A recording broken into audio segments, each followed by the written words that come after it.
All right, thanks to you all for joining us here on YourCentralValley.com.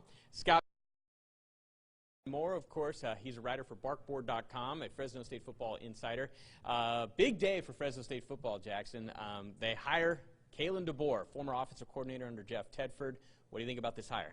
Yeah, I think it was the perfect fit.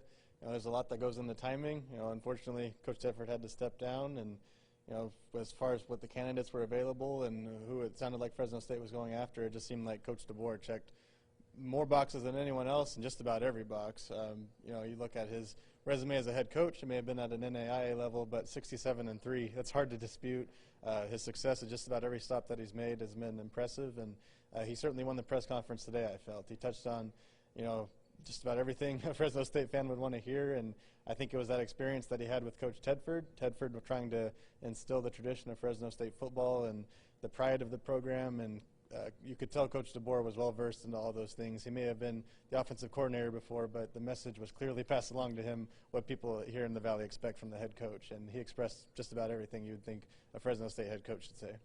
Yeah, that's what stuck out to me, too, was that here's a guy from South Dakota, coached at Eastern Michigan and at the FCS level as well, at Southern Illinois, and at the NAIA level at the University of South Dakota.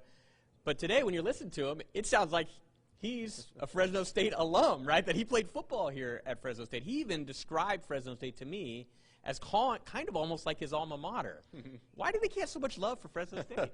Yeah, it just seemed like from when he was here before, it may have been a short amount of time, but it's just a place that if you mesh well with the people here, you might stick around for a long time, and he seems to be exactly one of those guys, kind of a Midwestern kind of guy, and a lot of people call this the Midwestern part of the West Coast, so to speak, so it seems like it was just the right fit for him, and of course, there were very few bad memories of when the 2 years that he was here as a head coach.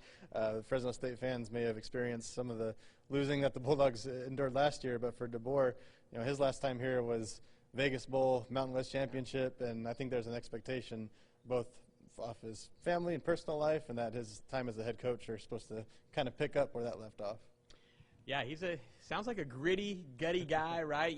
Tough, small town, small state, South Dakota. So I think he's going to fit really well here in the Central Valley as the head coach. Now, the timing of this hire was kind of interesting. We all thought that we were going to have to wait until at least Friday because of that 2-week window that we were told about as far as the Cal State system, as far as evaluating and posting the job. But it turns out they do it in a little less than 2 weeks. They kind of fast-tracked it.